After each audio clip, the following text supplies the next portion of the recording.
আপনার কাছে আরো কিছু সময় চেয়েছিলাম আমি, কিন্তু আপনি দিলেন না। ওই মানেই মাসুম বাচ্চার মতো কাজ। তার মা হাসপাতালে, তার মার মাথার পাশে বসে দলিলে সই করছে। দুইটা ভাইয়ের কান্নায় হাসপাতাল ভারী হয়ে গেছে। ভীষণ বেদনাদায়ক। বাসা, আপনার খুব কষ্ট হয়েছে না? আপনার কষ্ট দেখে আমার কষ্ট লাগতেছে। এত যদি কষ্ট হয় টাকাটা আপনি দিতেন, তাহলে তো হাসপাতালে এই নাটক সিনেমা আপনার দেখতে হইতো না।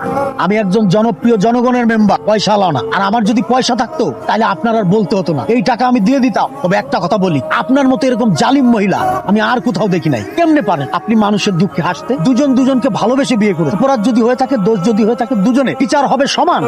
ছেলে কেন এত অপরাধী হবে, তার কেন বিচার হবে? আমার যদি ক্ষমতায় থাকতো জানেন, আমি এই আইন বদলে দিতাম। মানতাম না এই আইন। আমি এই আইনের মার পেছে পড়ে কত ছেলে গৃহহারা হয়েছে। লেকচার বন্ধ করে, এইটা আমার বাড়ি। এসব লেকচার ইউনিয়ন পরিষদে যাইয়া দেন, সামনে ইলেকশনে কাজে লাগবো। আর একটা কথা কন না, মেম্বারগিরি ছুটাই দিব, মান সম্মান কিন্তু থাকবো না। চল ভাই, আপনি কি মনে করছেন আপনার বাড়িতে আমি মেজবানি খেতে আসছি? আমরা মনে হয় একটু বেশি বেশি করে ফেলছি। আবিনের টাকাটা নেওয়াটা মনে ঠিক হয় না। কি মাথা খারাপ হয়ে গেছে? হ্যাঁ, মেন্টাল হসপিটাল নিয়ে যাবো।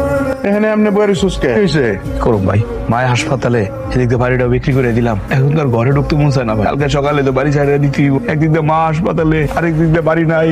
কাবিনের টাকাটা দেওয়া নাকি খুব বেশি জরুরি ছিল। মার চিকিৎসা করাইতাম ওই টাকা দিয়া। আরে বিশ্বাস সালিশ হয়ে গেছে, মেম্বার সাবা ছিল, লোকজন জানাজানি হয়ে গেছে না। টাকা না দিলে পরে তো পুষ্টি সুদ্ধে জেল খাটানো লাগতো। খাটলে খাটতাম জেল, আমি কি ভয় পাই নাকি? জেল আগে না আমার মা আগে। আমি আমার মারে চিকিৎসা করাইতাম, দরকার হলে জেল খাটতাম। মা যদি একবার হারাই যায়, মা যদি চলে যায়, আমি মা পাবো কই? চল ঘরে চলে দেহি তরলে কিছু খাওয়ান দেওয়ান জানি। চল। কিছু নাই ঘরের মধ্যে, কি থাকবো? মায় নাই ঘরের মধ্যে, কি খাওয়ান থাকে? ও আর আমার মারে হাসপাতালে রাইখা আমার খাইতে ইচ্ছে করতেছে না। তুমি যাও, কে শুয়ে থাকো। মারে হাসপাতালে রাইখা আমি কিছু পেটে খাবার দিতে পারুম না। না না, দেখি আমি বাজারে যাই, তাহলে কিছু খাওয়ানোর ব্যবস্থা করি।